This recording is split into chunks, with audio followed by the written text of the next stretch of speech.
Notícias da sua cidade, seu bairro, sua rua.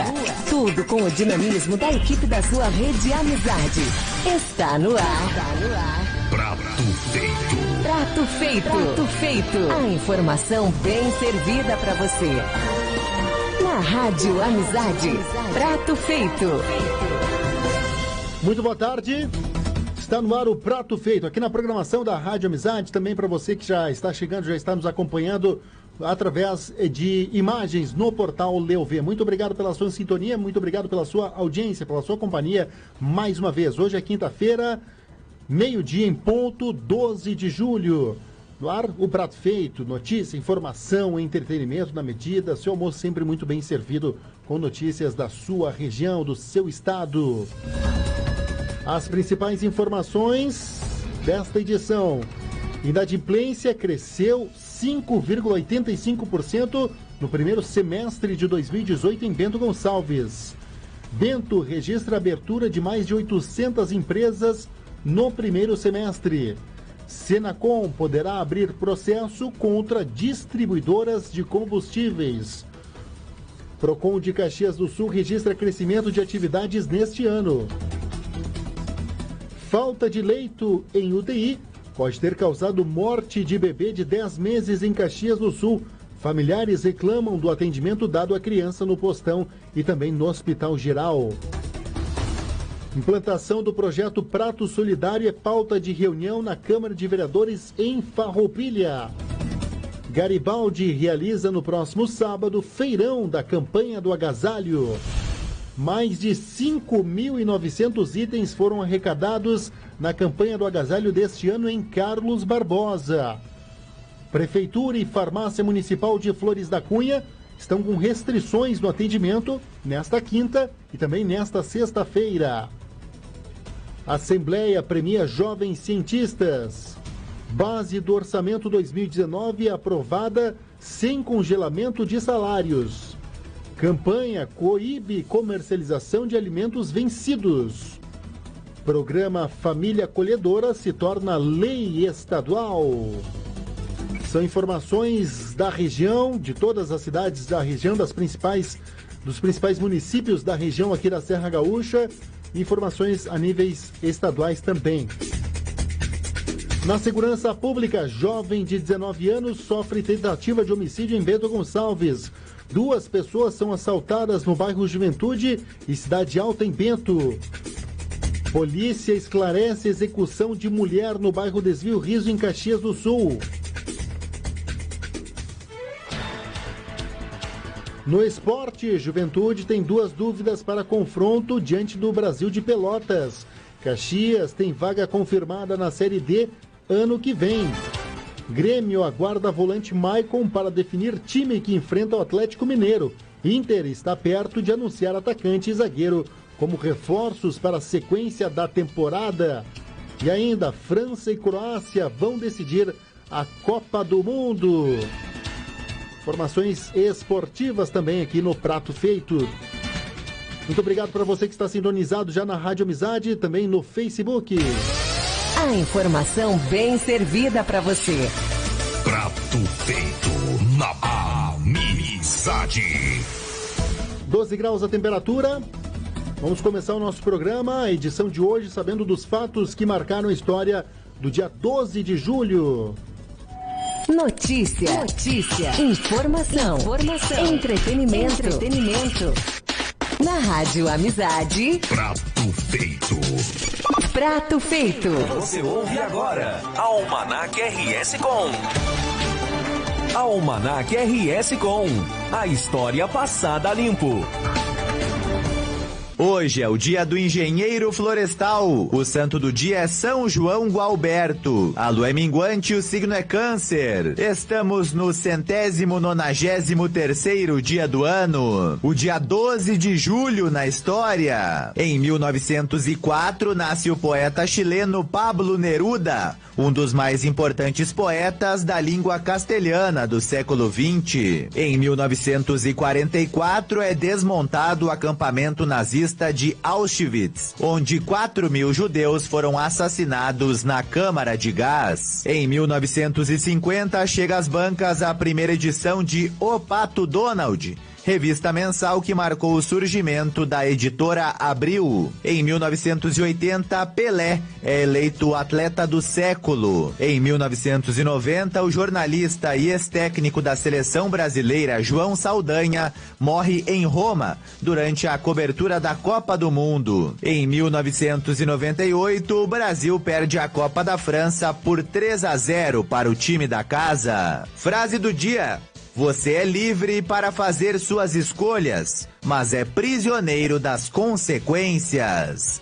Pablo Neruda. Você ouviu Almanac RS com A informação bem servida para você. Prato feito na amizade. O tempo na sua região.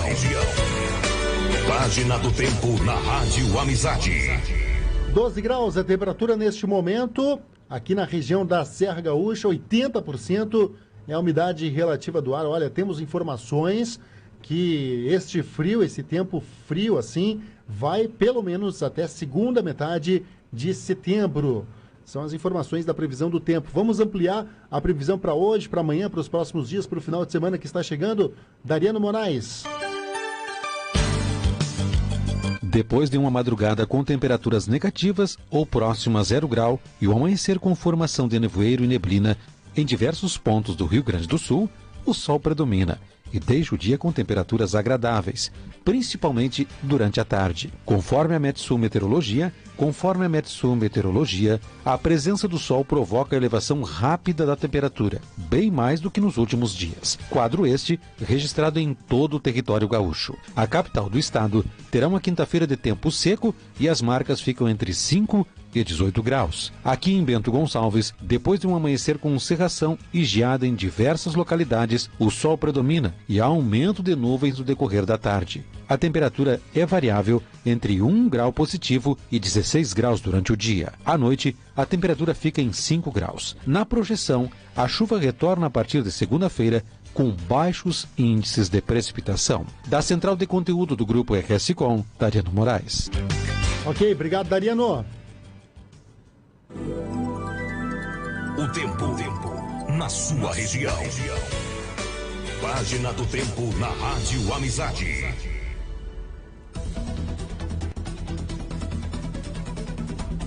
Nós estamos com o prato feito aqui na programação da Rádio Amizade. Mandar um grande alusão já para você que está participando conosco. Pode mandar o seu alô através do Facebook, rádio facebook.com/portal Leov. Quem está conosco é o Luiz Fernando, em Bento Gonçalves, a Roberta Cristófoli, em Flores da Cunha, a Marisa Saraiva conosco também, obrigado Marisa,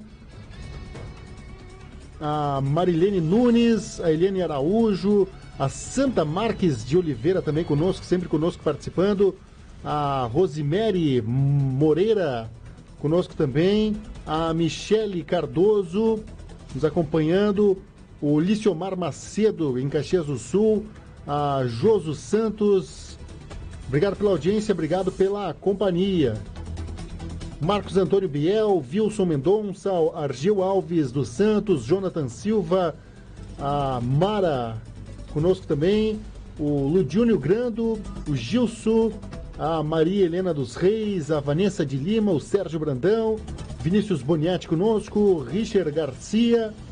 Obrigado, gente. Obrigado pela participação. É o jornalismo aqui da Rádio Amizade, também do Portal Leov. Seja muito bem-vindo. Você pode seguir comentando da cidade de onde você está falando, do bairro de onde você está falando, que a gente certamente vai mandar um grande alô para você. A gente vai para a primeira parada aqui do Prato Feito. Já tem destaques de Bento Gonçalves, destaques de Farroupilha, de Caxias do Sul, de Garibaldi, de Carlos Barbosa, informações também de Flores da Cunha, Roberta. Então, informações aqui de toda a região da Serra Gaúcha, também a nível estadual, e a gente vai trazer destaques daqui a pouquinho. Fique conosco! Notícia. Informação. Entretenimento. Na Rádio Amizade. Prato feito. Prato feito.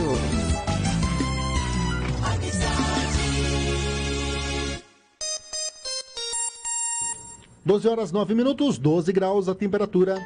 Propaganda também é entretenimento. Nesta quinta é dia das carnes com qualidade e preço baixo no Caetá. Caetá em Bento. Hoje é super oferta no pernil suíno resfriado por apenas R$ 5,39 o quilo. Agulha e ponta de peito bovino com osso só R$ 9,98 o quilo. Hoje na mega oferta, empanado de frango perdigão 100 gramas, apenas 79 centavos. E atenção, hoje tem o Festival Pet no Caetá, super promoção de ração para cães e gatos. E neste sábado tem Patrulha Canina e a turma da Disney no Caetá. Esse é o mês dos edredons na Lia Colchões. Venha escolher o seu. Aqui tem aquele edredom macio e quentinho que deixa sua noite mais especial. Em todos os tamanhos e diversos materiais. São edredons de malha, plush, sherpa, microfibra, entre outros. Todos com descontos especiais. Venha conferir. Edredom microfibra com plush, solteiro, 117. Casal, 143. Queen, 191. Vem pra Lia Colchões e aproveite. Lia Colchões, em Bento Gonçalves e Farroupilha.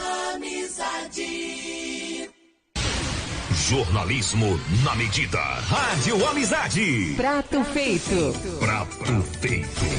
Muito bem, estamos de volta com o Prato Feito aqui na programação da Rádio Amizade Geral.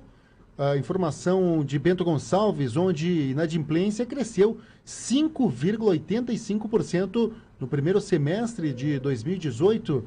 Quem tem informação, quem tem o destaque é Dariano Moraes. Os dados da inadimplência no comércio de Bento Gonçalves foram apresentados pela Câmara de Dirigentes Lojistas da cidade nesta quarta-feira e são comparativos com o primeiro semestre de 2017. A estatística leva em conta as empresas conveniadas com o Serviço de Proteção ao Crédito e inclui pessoas físicas e jurídicas. A cifra, no primeiro semestre deste ano, é de R$ 12.165.433,60. Conforme o presidente da CDL, Marcos Rogério Carboni, os números são ainda mais impactantes quando é acrescentado o cadastro de devedores da Prefeitura, aumentando em mais de 3 bilhões de reais. Qual é a estratégia que o CDL vai usar para poder reduzir estes números? Vamos trabalhar junto com os nossos associados para que façam uma análise de crédito mais adequada na concessão do crédito ao consumidor. Datas comemorativas são muito boas para que haja uma campanha de incentivo a retirar o nome do SPC para poder comprar. Sim. Vocês pretendem encampar alguma campanha nesse sentido, aproveitando o Dia dos Pais? Nós trabalhamos constantemente com o nosso associado, né? Mas as datas comemorativas a gente trabalha mais o fomento do crescimento da economia e da venda do comércio. Anterior a isso, a gente trabalha o nosso lojista para que ele trabalhe a concessão do crédito de maneira mais adequada. Os motivos que aumentaram esses números do semestre para cá, tem alguma coisa pontual de eventos deste ano que pudesse ter colaborado para isso? Nós vivemos numa recessão econômica, nós tivemos um evento da paralisação, que também impactou nas baixas vendas, impactou numa redução de vendas no comércio como geral e com certeza também pode gerar um impacto na inadimplência. Percebe que os valores entre 100 e 250 reais são os maiores percentuais que ocupam a inadimplência. Isso se deve a um público também de baixa renda, que muitas vezes consome mais ou até recebe menos e tem de consumir? Não está relacionado à renda do nosso consumidor. É o ticket médio. Esse dado que a gente fornece é o ticket médio de qual é o valor da parcela. Se nós olharmos as parcelas, os tickets médios acima de R$500 também tiveram um grande crescimento. A implementação do cadastro positivo pode auxiliar a mudar esses números também? Com certeza. De que forma estão tratando disso? O cadastro positivo é uma coisa muito nova ainda. Nós não estamos oferecendo porque a gente ainda está desenvolvendo junto ao SPC Brasil. Existem alguma tramitação na lei, então a gente não está trabalhando nisso ainda. Em meio à inadimplência, que acaba também tirando o sono do lojista, uma palestra dia 19 que fala sobre otimismo. Com certeza, fica o convite para o dia 19 estar prestigiando a palestra com Clóvis e Barros Filho, que é a nossa palestra, a gente traz um grande palestrante uma vez por ano para o nosso comércio e para a comunidade local. O secretário adjunto de Finanças de Bento Gonçalves, Heitor Tártaro, disse que o cadastramento no SPC pela Prefeitura começou em dezembro de 2017, priorizando as dívidas mais antigas de pessoas físicas e jurídicas. Primeiramente, uma satisfação estar falando com os amigos da Rádio Amizade. O que acontece é que o município está incluindo desde dezembro. Então, nós não temos um dado estatístico do início do ano passado, por exemplo. Nós estamos incluindo, a partir de dezembro, as pessoas no SPC também. O município já tinha a prática de protestar no cartório de protestos de títulos e também enviar a juízo, que seria cobrança judicial no fórum, né? E a partir desse convênio, dessa assinatura com o CDL e o SPC, o município iniciou então a inclusão dos devedores nessa base também. Do ano passado para cá, nós temos um montante de 3 milhões atualizado aproximadamente hoje, que ainda estão incluídos na base. O que acontece? Algumas pessoas são incluídas, outras saem porque pagam as dívidas, né? Então esse dado ele vai se movimentando dia após dia. Vocês têm um critério em relação ao prazo para esta inclusão?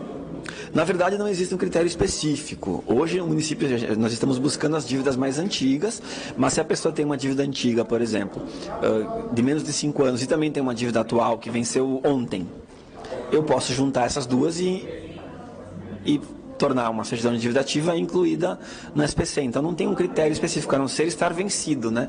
A dívida estando vencida, no dia seguinte ela pode ser incluída já. Estão inclusos nesse cadastro pessoas físicas e jurídicas. Há uma liderança em termos de tributo, quem deve mais? IPTU, ISSQN? Na verdade não, nós não temos a separação disso. Nós temos essa informação no SPC, ela é mesclada. Nós procuramos trabalhar com um meio a meio, assim, não vou dizer exatamente quanto por cento porque eu não tenho esse dado aqui, mas nós procuramos trabalhar com uma questão bastante equilibrada, e incluir tanto CNPJs quanto CPFs, e tanto IPTU quanto ISS quanto taxas. A partir de que prazo, a partir desta inclusão no SPC, vocês ajuizam a ação para a cobrança judicial? Tudo isso depende do valor da ação, né? Nós temos algumas ações, elas têm que ser acima de R$1.000, então por força de lei. Então o município ele procura inicialmente as maneiras mais amigáveis de cobrança, que seriam as mais práticas. Por exemplo, não precisar destacar um advogado para isso, nenhuma das partes, nem o município, nem o munícipe contribuinte, né? Então o município procura fazer protesto e SPC, que é muito mais rápido para ser removido, né? Para ser quitado. Uma situação judicial, ela movimenta o sistema judiciário, envolve tribunais, envolve advogados, juízes, né? Isso demanda um pouco mais de trabalho. Por isso que o município evita enviar valores muito baixos para o judiciário. Qual é o montante da dívida ativa hoje do município? A dívida ativa total ela chega em 140 milhões mais ou menos, contando os bancos e todo o restante da dívida. Ela é uma dívida bastante grande. Da Central de Conteúdo do Grupo RS Com, Dariano Moraes. Obrigado, Dariano Moraes, pelas informações. Bento Gonçalves vem se consolidando aí como sede de novas empresas, e isso se deve a políticas municipais de incentivo ao empreendedorismo que fomentam a vinda de negócios para a cidade. Dados da Secretaria de Desenvolvimento Econômico comprovam que no último semestre deste ano, o número de abertura de empresas foi bastante positivo. Durante o período, 848 empreendimentos se instalaram em Bento Gonçalves.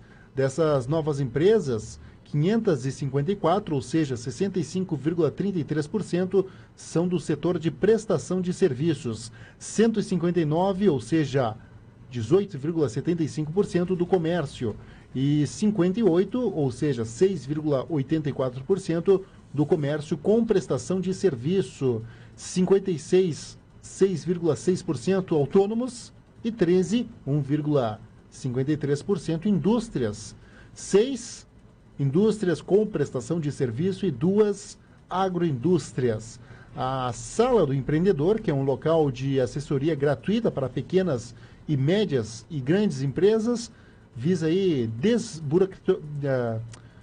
aí facilitar, né, o processo de formação de novas empresas, com uma equipe que vê o espaço e realiza em média de mais de 2.000 atendimentos por mês.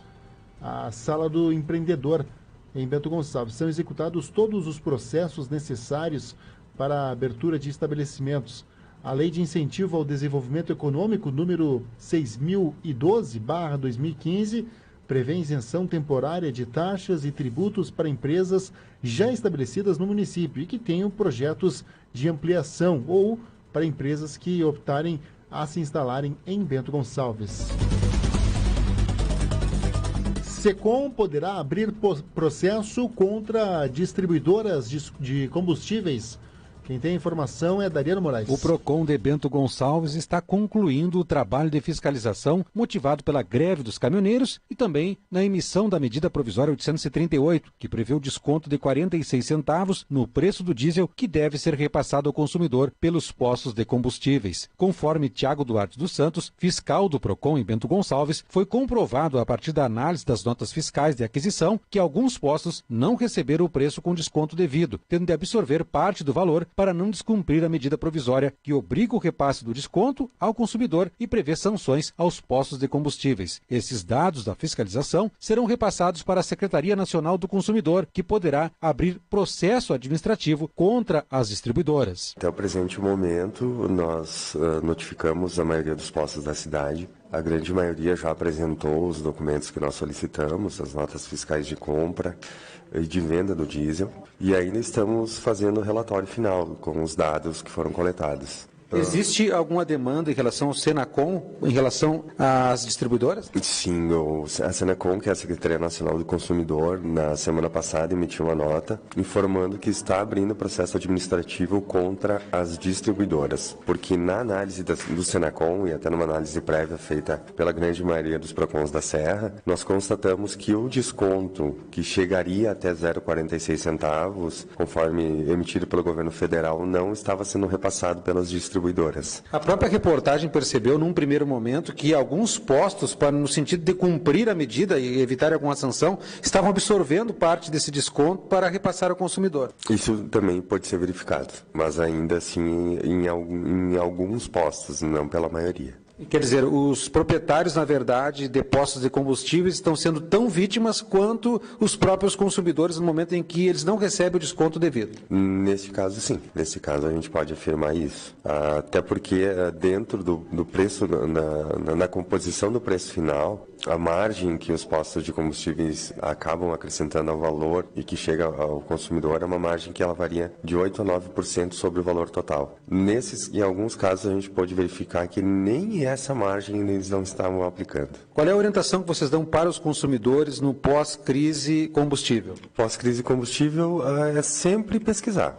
O que a gente orienta para todos os casos, no consumo em geral, o consumidor ele tem que pesquisar. E na dúvida, se por acaso ele encontrar alguma irregularidade ou tiver algum receio quanto à questão de qualidade do combustível, quanto à questão do abastecimento, enfim, alguma dúvida em geral, a gente sempre orienta. Na dúvida, contate a ANP quando a questão é referente à qualidade do combustível e se tem alguma irregularidade quanto à verificação de preço ou alguma irregularidade nesse sentido, que nos contate também. Em relação ao preço do gás, há uma fiscalização? Qual é a percepção de vocês? Assim como os combustíveis, o gás de cozinha ele não tem um tabelamento. Tá? Até inclusive durante o período da crise, se veiculou no próprio Facebook e outras redes sociais uma notícia que diria que o gás não poderia custar mais do que R$65. Isso era uma fake news. Uma notícia falsa, porque o valor do gás de cozinha ele varia conforme a região, conforme o estado, conforme o valor de ICMS que é cobrado sobre ele. Então não há um tabelamento de preço, existe uma média de preço que ele acaba sendo cobrado no nosso município. Para qualquer coisa é importante o consumidor negociar com quem ele vai comprar, a empresa que ele vai comprar o gás. Sim. Barganhar preço. Barganhar preço. Na verdade, é o que nós sempre orientamos ao consumidor. Pesquise intensivamente. O PROCON de Bento Gonçalves está realizando uma série de reuniões com o Ministério Público e Poder Judiciário para trocar informações que possam melhorar a atuação do órgão nos encaminhamentos das demandas. Conforme a coordenadora Karen Bataglia, há um projeto de lei ordinária tramitando na Câmara Municipal que visa instituir o Conselho do Consumidor e a criação de um fundo, habilitando o PROCON a receber os valores das multas originárias dos termos de ajustamento de conduta. A gente está divulgando, para que o pessoal tome conhecimento que há sim diferenciação entre o pagamento em cartão de crédito, pagamento em dinheiro e o pagamento em cartão débito. Qual é a orientação? O fornecedor ou a empresa, ele é obrigado a dar desconto para quem compra com cartão de crédito à vista? Não, ele não é obrigado a dar desconto, mas se ele fizer essa diferenciação de preço no valor à vista e no cartão, ele tem que ter isso claramente expresso, publicado, que seja visível ao consumidor, para que ele tome conhecimento antes do pagamento.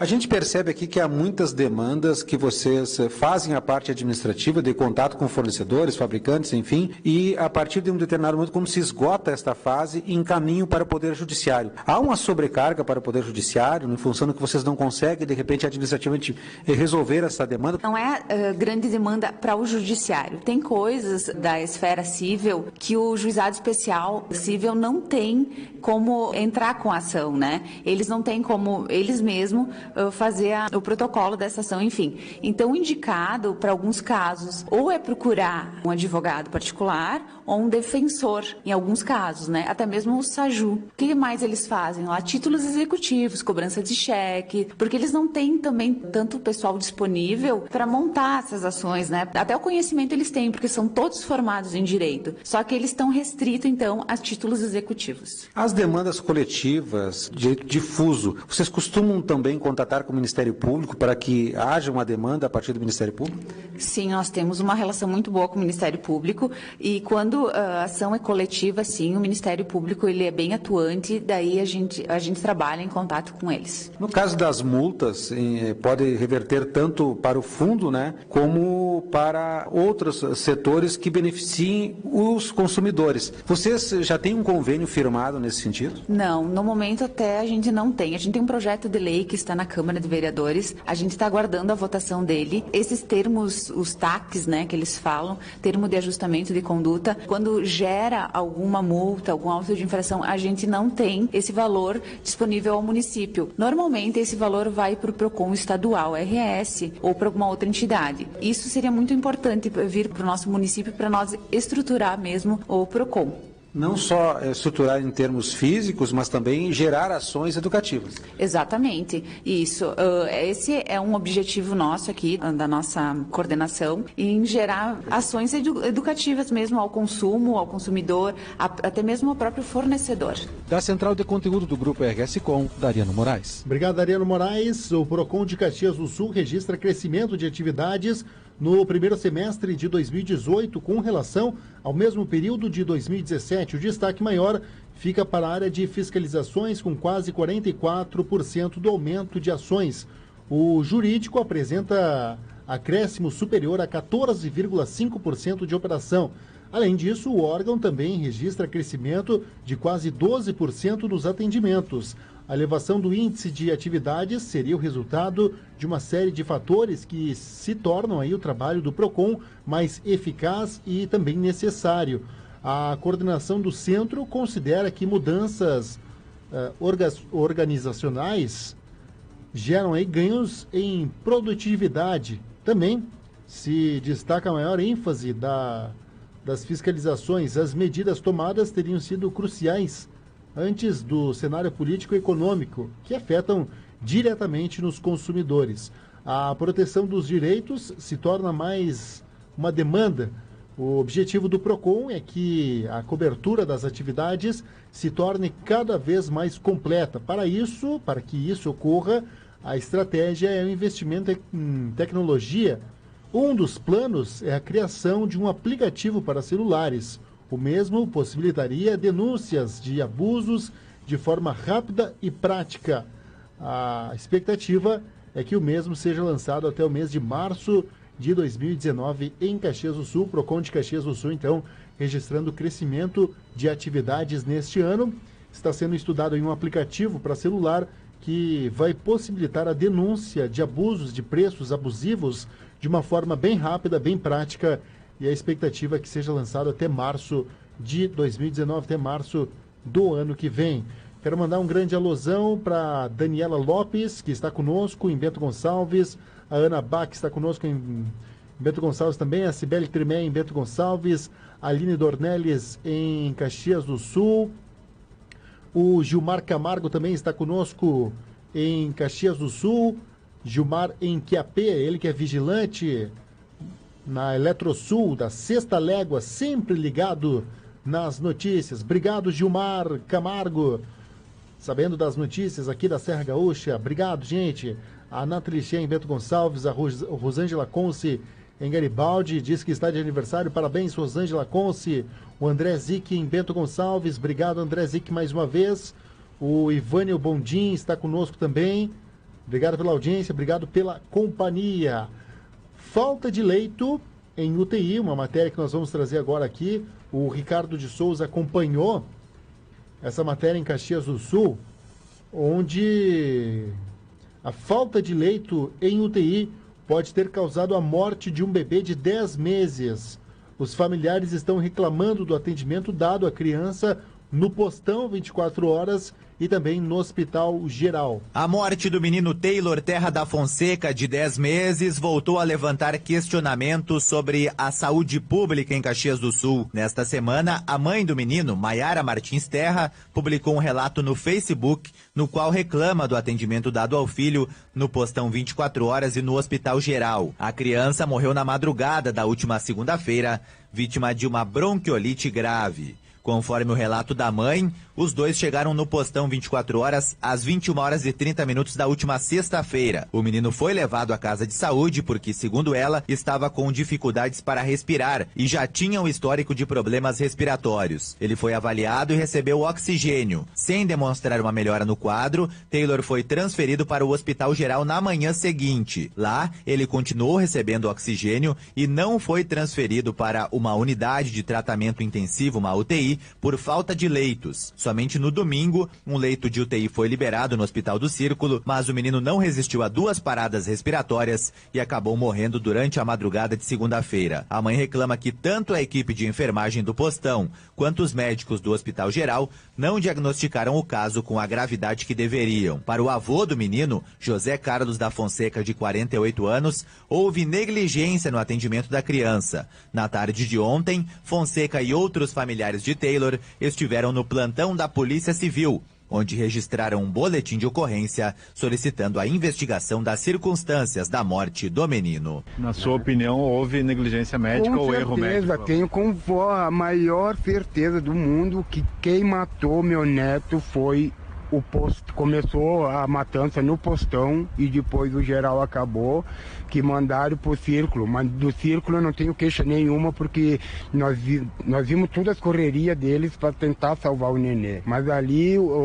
quando o geral já mandou pro Círculo é porque o nenê já não tinha, já estava, eu acredito que eles mandaram mais para se livrar do nenê lá, porque eles viram que o nenê não tinha mais volta. Conforme o Hospital Geral, a criança chegou ao local para atendimento a 1h da tarde do sábado. Desde o primeiro atendimento, a médica que atendeu a criança solicitou que ele fosse transferido para um leito de UTI. A solicitação foi feita para a Central Reguladora de Leitos, que só conseguiu a liberação de um leito no domingo. Por meio da assessoria, a prefeitura disse que o menino chegou ao postão na sexta-feira, às 21 horas e 32 minutos, acompanhado da mãe. Ele foi atendido e classificado como não urgente. Logo depois, foi atendido pelo médico e às 11 horas e 30 minutos da noite, o bebê foi diagnosticado com uma possível bronquiolite e então passou a receber oxigênio. Como a mãe da criança alegava que o oxigênio não estava surtindo efeito, a prefeitura diz que o equipamento foi trocado por 2 vezes,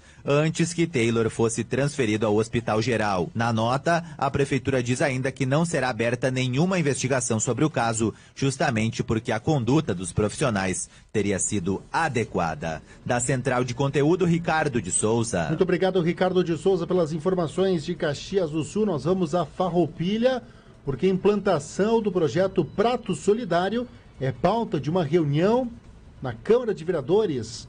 Quem tem os destaques é Adriano Padilha. O Parlamento Regional esteve reunido na tarde desta quarta-feira, dia 12, na Câmara de Vereadores de Farroupilha. A pauta principal deste encontro foi a apresentação do projeto solidário na cidade de Farroupilha. O presidente da Câmara de Vereadores, Dr. Tiago Brunet, falou sobre este projeto. Ontem, na reunião do Parlamento Regional, onde os presidentes das câmaras municipais de cada cidade e região se reúnem uma vez por mês, nós recebemos o seu Euclides Sirena, que tem o restaurante da Sica, lá em Caxias, em anexo a Six, né? E que juntamente com o Frei Jaime Bétega, eles, em 2017, eles fizeram um projeto que a função desse projeto é evitar desperdício, né? Então aqueles alimentos que porventura num restaurante vão fora, aqueles alimentos que no mercado, numa padaria, estão por vencer, esses alimentos acabam sendo aproveitados em prol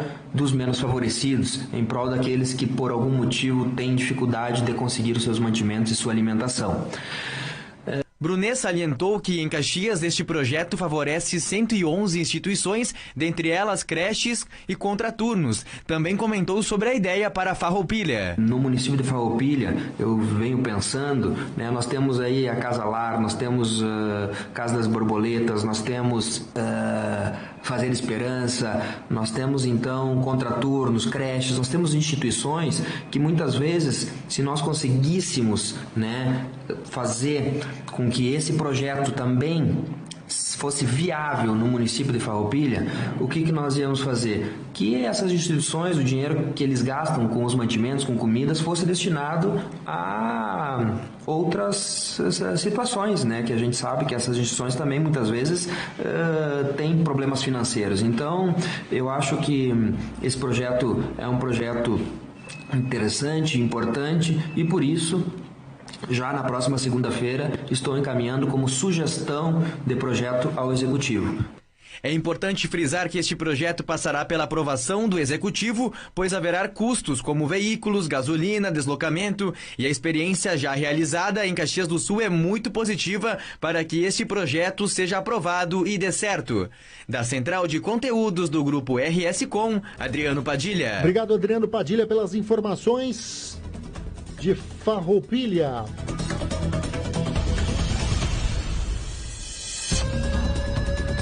A campanha do Agasalho 2018, realizada pela Prefeitura de Garibaldi por meio da Secretaria Municipal de Habitação, Trabalho e Assistência Social, em parceria com o Movimento Bandeirante, arrecadou mais de 18 mil peças.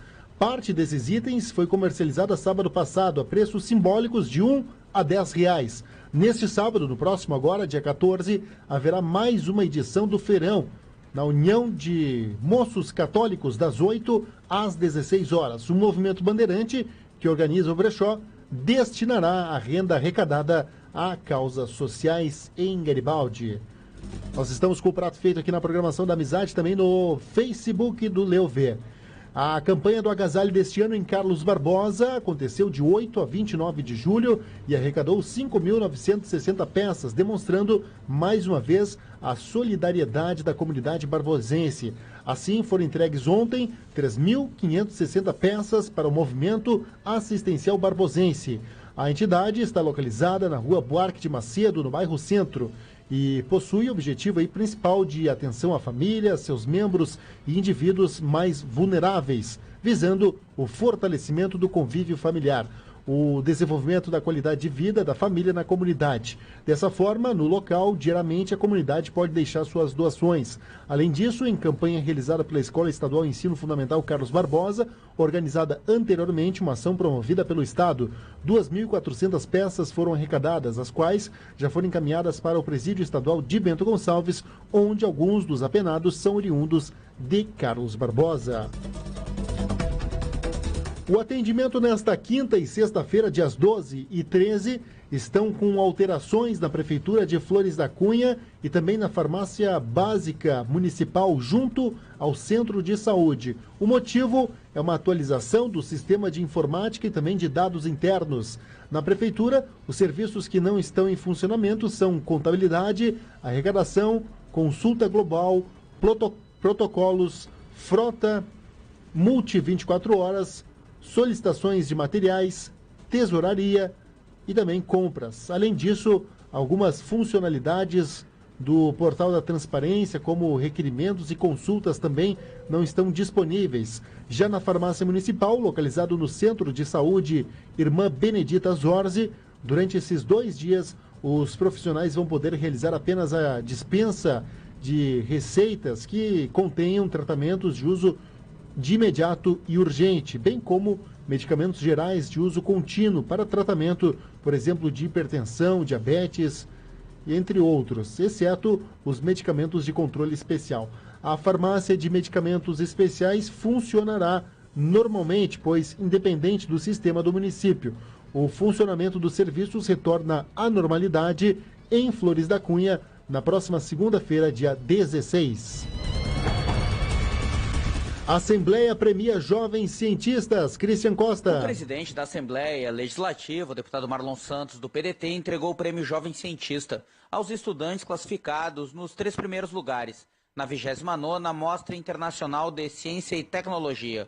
O evento é promovido pela Fundação Liberato Salzano Vieira da Cunha, de Novo Hamburgo. Os projetos vencedores são de autoria dos estudantes Eduardo da Paz Rodrigues, Juliana da Vogel Stradioto e Victoria Halpe. Marlon Santos considera fundamental o apoio do Parlamento Gaúcho aos jovens pesquisadores. O apoio da Assembleia é emblemático, porque nesse momento, imagina, com essa idade, nesse furor de querer inventar, aparece um órgão institucional do peso da Assembleia Legislativa distinguindo esses alunos. Quer dizer, isso fortifica e garante para eles, né, um brilhantismo a mais. A pesquisa de Juliana da Vogel Stradioto ficou em primeiro lugar.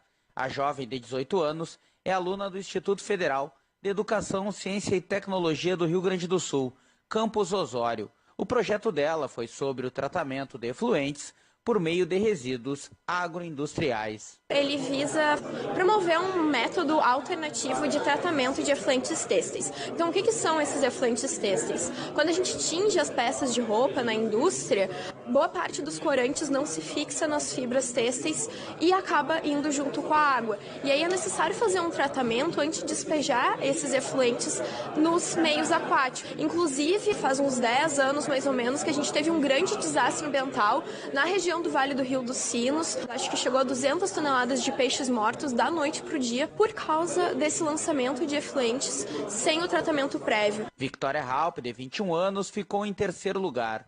Ela estuda na Fundação Escola Técnica Liberato Salzano Vieira da Cunha e teve como projeto o dispositivo individual de contagem.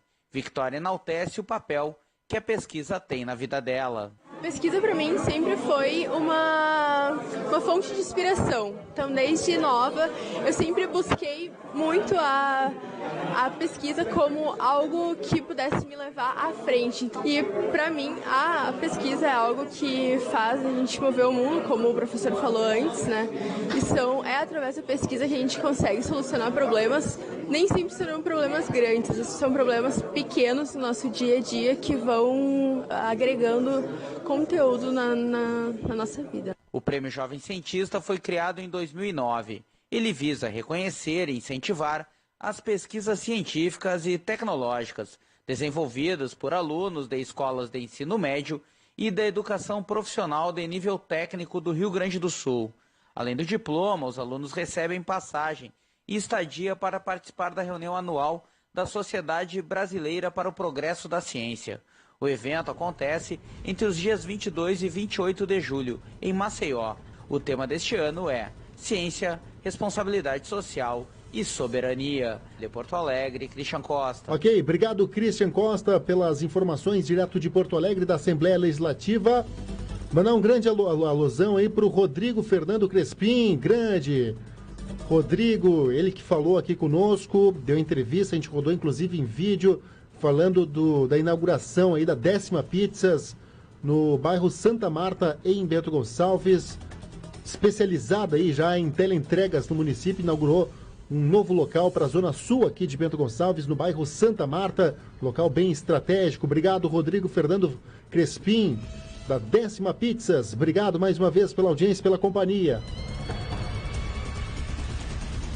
O Rodrigo, a Ana está conosco também em Bento Gonçalves, a Daniele Amaral Angelheiros conosco também em Bento Gonçalves, obrigado.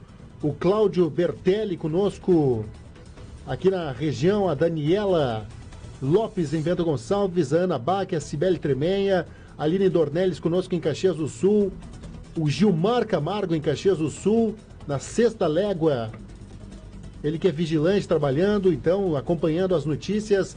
A Rosângela Conce acompanhando em Garibaldi. Mais uma vez, obrigado pela audiência, obrigado pela companhia nas informações jornalísticas aqui do Prato Feito.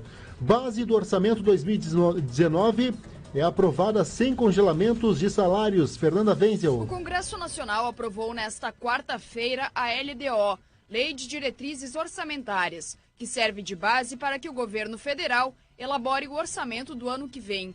O texto original do relator, senador Dalírio Beber, do PSDB de Santa Catarina, proibia a concessão de reajustes aos servidores e a criação de novos cargos públicos em 2019. Mas as duas medidas foram derrubadas pelos parlamentares. O senador prevê um déficit de 132 bilhões de reais para o setor público no ano que vem e disse que os seus colegas cederam às pressões do funcionalismo. Alguns faz com que, digamos, eles se sintam com algum constrangimento de adotarem posições mais fortes, né? Ou seja, tem outros avanços que, infelizmente, puderam ser aprovados e que nós esperamos que contribuam para melhorar as condições do orçamento fiscal do Brasil. Já o senador Paulo Rocha, do PT do Pará, afirma que seria um erro proibir os reajustes a poucos meses das eleições. Porque era um absurdo isso constar numa lei de diretriz orçamentária, até porque o absurdo seria maior ainda, porque já engessava o próximo governo que vai sair das urnas.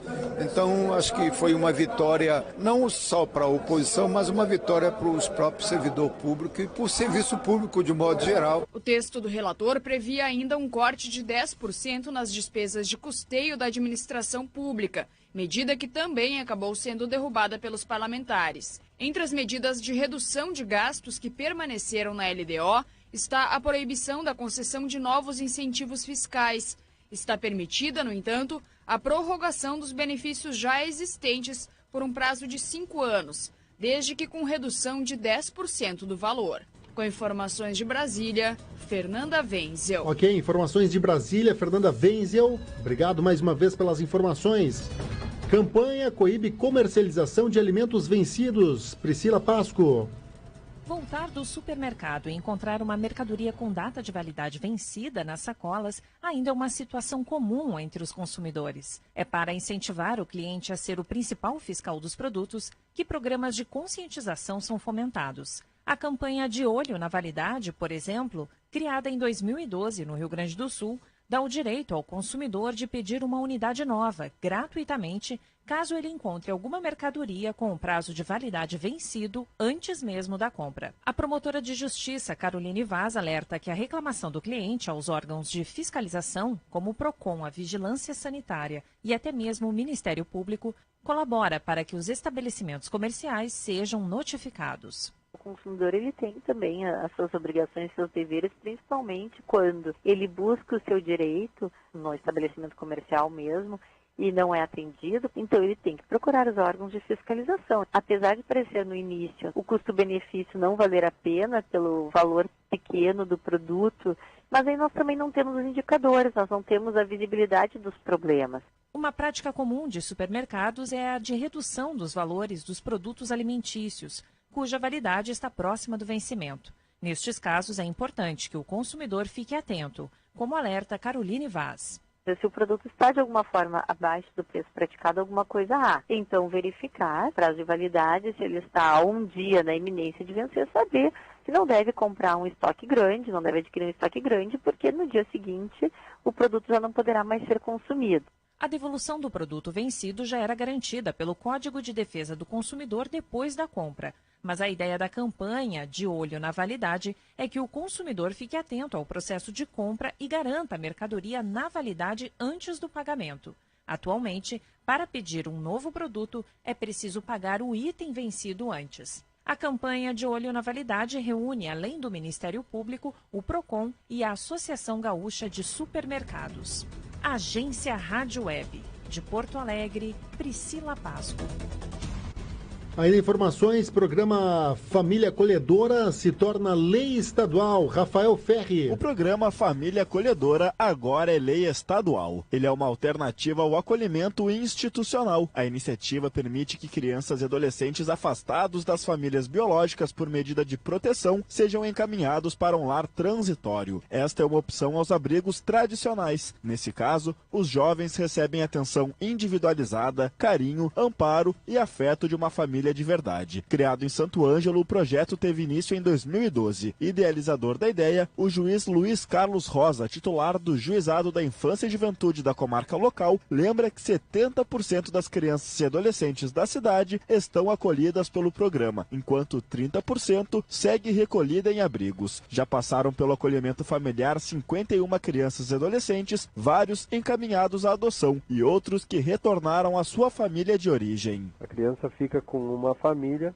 que é previamente cadastrada, previamente selecionada, capacitada, e essa família vai receber essa criança ou adolescente na sua casa como um integrante da sua família. Vai dar todos os cuidados, todos os atendimentos necessários, o que o acolhimento institucional é incapaz de fazer. Não por falta de vontade, mas pela estrutura mesmo de um abrigo. O acolhimento familiar está previsto como medida protetiva no artigo 101 do Estatuto da Criança e do Adolescente, juntamente com o acolhimento institucional. O projeto de lei já aprovado pela Assembleia Legislativa é de autoria do deputado estadual Eduardo Loureiro, do PDT, que foi prefeito de Santo Ângelo. De Porto Alegre, Rafael Ferri. Obrigado, Rafael Ferri, pelas informações. Mandar uma alusão para o Marcos Pradella, está conosco também, acompanhando aqui o Marcos Pradella.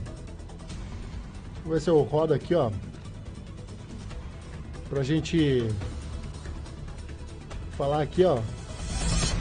Quem está conosco é o Rodrigo Crespim, da 10ª Pizzas, é esse que você está vendo aí no Facebook. Inaugurou essa semana mais uma unidade da 10ª Pizzas aqui em Bento Gonçalves, e o Rodrigo conversou conosco. A principal, a mais pedida da casa. Quem está conosco? São mais de 70 sabores disponíveis. Sim, estamos trazendo, na verdade, aqui a loja algumas campeãs, porque a gente já tem uma loja no bairro Universitário, né, que é a nossa central lá. Então, o que acontece? Para os clientes que estão mais próximos aqui de Santa Marta, vai ficar mais prático, né? Pedir mais próximo, vai chegar mais rápido, chega mais quentinha a pizza.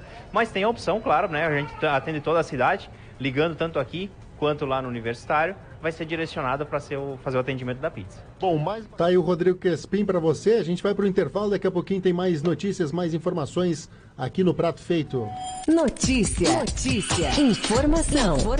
Entretenimento. Na Rádio Amizade. Prato Feito. Precisando tirar férias agora em julho, mas o dinheiro está curto? Então preste atenção, porque a Credisim tem uma ótima notícia para você que é aposentado ou pensionista do INSS, funcionário federal, estadual ou do IP.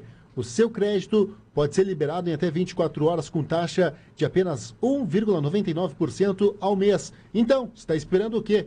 Ligue agora mesmo, 0800 750 0030 e tire aquelas merecidas férias. Está precisando de um empréstimo pessoal? A Credisim parcela em 18 vezes no carnê. Está negativado? A Credisim tem a solução para você. Então ligue agora mesmo, 0800 750 0030. 0800 750 0030. Credisim, dinheiro na mão. Agora aproveite! Notícia. Informação. Entretenimento. Na Rádio Amizade. Prato Feito. Muito bem, estamos de volta. Vamos trazer informações agora da segurança pública rapidamente, faltando 8 minutos agora para 1 da tarde. Jovem de 19 anos sofreu uma tentativa de homicídio e 2 pessoas foram assaltadas no bairro Juventude, Cidade Alta, em Bento. Um jovem foi vítima de uma tentativa de homicídio nessa quarta-feira na rua Ludovico André Giovannini, no bairro Aparecida, em Bento Gonçalves. Segundo a Brigada Militar, Wesley Pascoaloto, de 19 anos, estava com seu irmão quando pelo menos 4 indivíduos chegaram no veículo Linha de cor preta, desceram já atirando em direção aos dois. Um dos jovens conseguiu se esconder no momento que os 4 atiradores chegaram no local. Já Wesley foi atingido na mão e na coxa. A vítima foi socorrida à UPA 24 horas, depois transferida para o Hospital Taquini para cirurgia. A Brigada Militar fez buscas aos indivíduos que teriam fugido em direção à localidade de Passo Velho, KM2, interior de Bento Gonçalves. No local, quando os policiais se aproximaram, os criminosos conseguiram fugir. E um casal foi vítima de roubo enquanto aguardava o ônibus numa parada no início da manhã de hoje. Segundo o boletim de ocorrência, o casal aguardava o coletivo na Avenida Oswaldo Aranha, no bairro Cidade Alta, quando foram surpreendidos por volta das 5 horas e 50 minutos por 3 criminosos vestidos com jaquetas pretas. Na ação dos bandidos, foram levados objetos que estavam dentro de uma bolsa, como um celular, R$160 e documentos do casal e também da filha. E uma mulher de 47 anos foi assaltada no final da tarde de ontem, no bairro Juventude. Conforme o boletim de ocorrência, a vítima foi abordada pelas costas por um homem enquanto caminhava pela rua Augusto Geisel. Na ação, o bandido encostou uma arma em seu pescoço, ordenando que ela entregasse a bolsa que continha R$1.600 em dinheiro e também documentos. Após o assalto, o bandido fugiu em rumo ignorado. Da central de conteúdo do Grupo RS Com, Bruno Mesomo. As informações de segurança pública de Caxias do Sul, Polícia Civil esclarece a execução de mulher no bairro Desvio Riso. Maicon Reck. A Delegacia de Homicídios e Proteção à Pessoa elucidou mais um caso de assassinato em Caxias do Sul. O crime que culminou com a morte de Daniela Patrícia Noronha dos Reis, de 41 anos, na madrugada do dia 1º de junho no bairro Desvio Riso, foi cometido conforme diligências por desavenças familiares e com o tráfico de drogas como pano de fundo. Segundo o titular da DHPP, Rodrigo Kegler Duarte, 3 pessoas participaram do crime na rua José Reck. Logramos, durante as investigações, colher elementos suficientes da participação de 3 pessoas, 2 homens e uma mulher. Um já se encontra preso em virtude de um tráfico de drogas. A Brigada Militar fez essa prisão em flagrante. Logo depois nós conseguimos os elementos suficientes da responsabilidade dele também por esse homicídio consumado. Então, essa situação do mandado de prisão preventiva foi comunicada à SUSEP e ele já se encontra então recolhido também pelo homicídio. Seguimos procurando outras 2 pessoas, um homem e uma mulher, também envolvidos diretamente nessa prática desse evento. Conforme o delegado Kegler Duarte, a desavença entre as famílias dos envolvidos é antiga e tem como fundo o tráfico de entorpecentes na zona sul de Caxias. Pano de fundo, tráfico de drogas e também uma desavença antiga envolvendo a família dos autores com a família da mulher que foi vítima do crime de homicídio. Nós tivemos, como não é de costume, a identificação através de testemunhas oculares que viram o evento. Então há reconhecimento, há o histórico envolvendo as 2 famílias, o histórico de violência, que nos leva a entender da veracidade do que nos foi contado e também os reconhecimentos.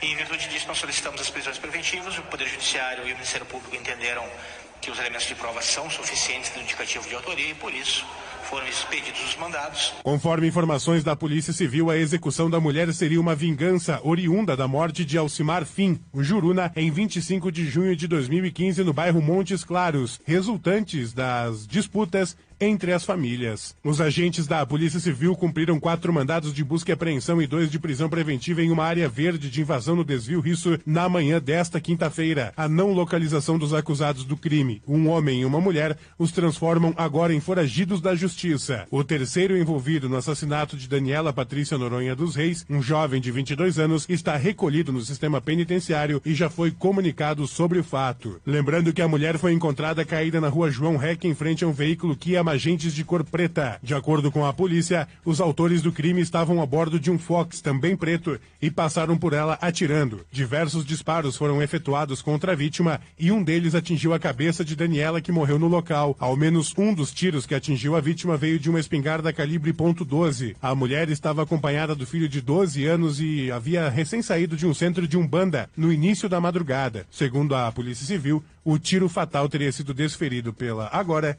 foragida da Justiça. Da Central de Conteúdo do Grupo RS Com, Maicon Reck. Obrigado, Maicon Reck, pelas informações. Nós vamos trazer informações agora do esporte.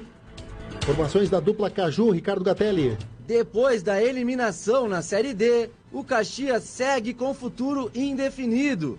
A direção está se reunindo para definir o segundo semestre de 2018 para o Grená. Existe a possibilidade do clube disputar a Copa FGF, que dá vaga para o campeão e vice, a 4ª divisão, ou a Copa do Brasil. O domingo, que marcou a eliminação do Caxias, também trouxe uma notícia boa. O São José, que conseguiu o acesso à terceira divisão do Brasileirão, deixou sua vaga em aberto para a Série D 2019. Lembrando que o Zequinha havia conseguido pelo estadual o lugar na competição nacional do próximo ano. Assim, o Caxias herdou essa vaga e está confirmado na Série D do ano que vem. A decisão se o Caxias joga a Copinha deve ser entregue à FGF até o dia 16 deste mês. Então a previsão é que amanhã a diretoria Grená confirme a participação do clube na competição. Pelo lado alviverde, o Juventude segue na preparação, de olho no confronto de amanhã com o Brasil de Pelotas, às 6 horas da noite no Bento Freitas. O treino desta manhã será decisivo para o treinador definir o time que pode ir a campo amanhã à noite. A principal dúvida é o volante Bertotto, que não participou da atividade de ontem por conta de dores no joelho. O lateral esquerdo Newton também não participou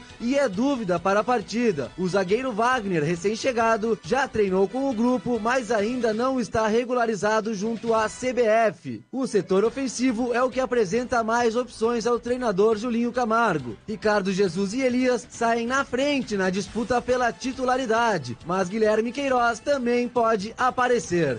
Da central de conteúdo do Grupo RS-Com, Ricardo Gatelli. Ok, muito obrigado, Ricardo Gatelli, pelas informações aqui da dupla Caju. Vamos trazer informações agora, dupla Grenal, Ricardo de Souza. O Grêmio ainda aguarda pelo retorno do volante Maicon para definir o time que enfrenta o Atlético Mineiro na próxima quarta-feira, 21 horas e 45 minutos, na Arena, no retorno do Grêmio após a parada da Copa do Mundo. Ontem, o volante Maicon fez alguns trabalhos com bola, mas ainda não treinou com o restante do elenco, e o Grêmio, que também não conta com o Arthur, que foi apresentado hoje pelo Barcelona, passa a ter Maicon como uma peça fundamental para o modelo de jogo do técnico Renato Portaluppi. Caso o Maicon não jogue, a dupla de volantes deve ser formada por Cícero e Jailson.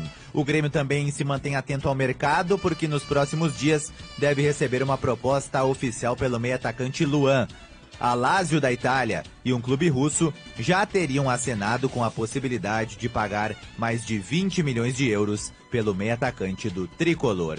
Em relação ao Inter, o Colorado está muito próximo de anunciar 2 reforços. Um deles é o atacante uruguaio Jonathan Alves, que atualmente está no Júnior Barranquilla, mas que fez uma grande temporada no ano passado pelo Barcelona de Guayaquil. E o outro é o zagueiro Dario Aimar, de 23 anos, que está no Cruz Azul do México. Como o Cruz Azul não pode usar o jogador nessa temporada pelo alto número de estrangeiros no elenco, o Cruz Azul teria a intenção de emprestar o defensor. O Inter, no entanto, deseja contratar o jogador em definitivo, e essa definição deve ocorrer ao longo desta quinta-feira. Ontem, destaque para o Grenal de aspirantes, que terminou empatado em 1-1. Isaac fez o gol do Grêmio e Edson Carvalho empatou para o Inter já no final da partida. E para fechar, falamos de Copa do Mundo. Ontem a Croácia venceu por 2-1 a equipe da Inglaterra e garantiu a vaga na final da Copa do Mundo pela primeira vez. Croácia enfrenta a França, o jogo é no domingo, ao meio-dia, em Moscou. Um dia antes tem Inglaterra e Bélgica na disputa do terceiro e quarto,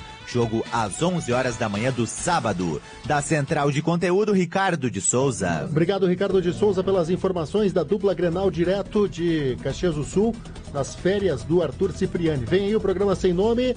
Na programação da Amizade, o Prato Feito retorna amanhã ao meio-dia.